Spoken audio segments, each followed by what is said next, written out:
क से कबूतर, ख से खरगोश, ग से गुलाब, घ से घर, अंग से खाली, च से चरखा, छ से छाता, ज से जग, झ से झंडा, तिया खाली, ट से टमाटर, ठ से ठठेरा, ड से डमरू, ढ से ढक्कन, मूर्धन्य से खाली, थ से तरबूज, थ से थर्मस, द से दवाद, ध से धनुष, न से नल, प से पतंग, फ से फल,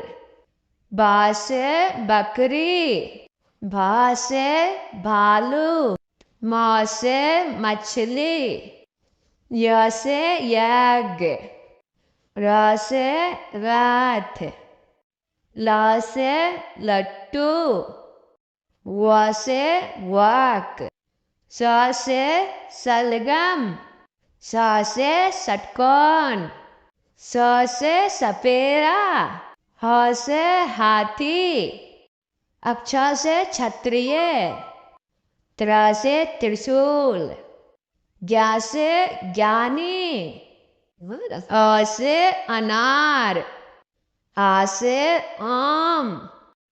बड़ी ई से इमली, छोटी ई से ईख, बड़ा ऊ से उल्लू, छोटा ऊ से ऊन, री से ऋषि,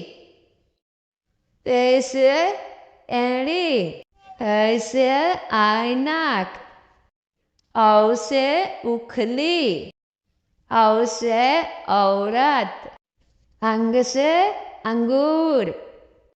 आहा खाली।